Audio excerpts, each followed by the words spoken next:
AD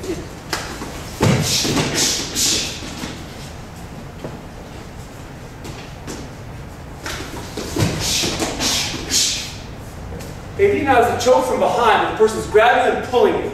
Maybe to pull you, actually put your head on the ground, or just pull you off balance, or maybe somebody grabbing you and they're just wild and aggressive, so they pull you without any real intent. But in either case, Brian, this angle, please.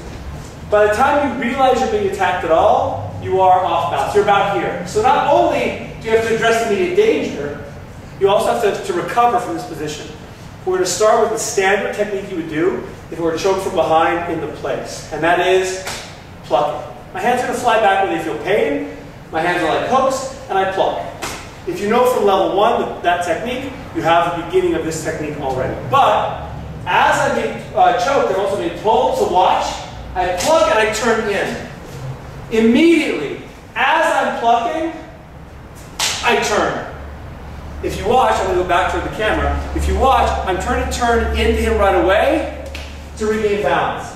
What I'm not trying to do, watch this hip. This is a negative demonstration. What I'm not trying to do is roll this hip out, because I can't. I'm being pulled backwards.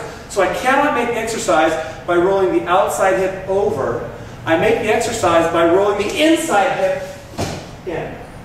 You also need rolling the inside shoulder in. It's all the same. From here, now back to this angle. Freeze. I pluck. I'm turning the inside shoulder in.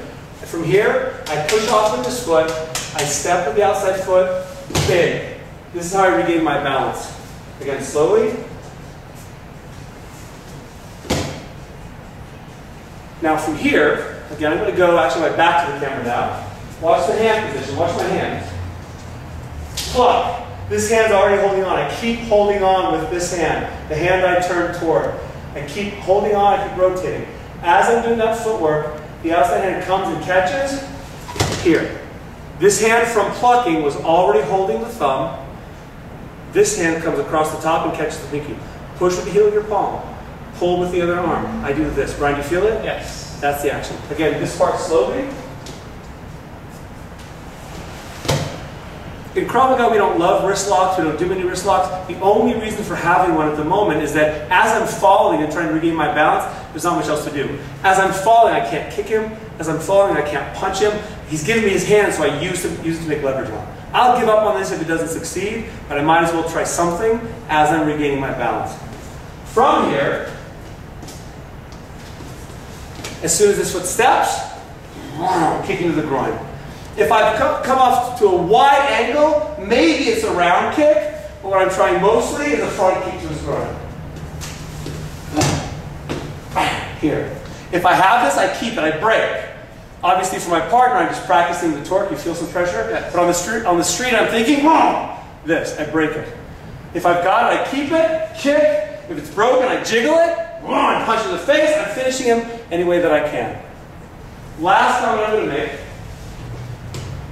Freeze, right here, freeze. As I go to turn, I want to burst deep. I also want to go a little bit to the outside. So I'm turning my inside shoulder in sharply to help regain my balance. But once I'm pushing off, I go off on a small angle here.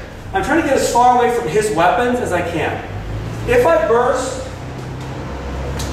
straight in here, my technique works okay, but you can see how much closer to Brian's weapons I am. I don't want that. So again, I'll show you one more time with my back to the camera.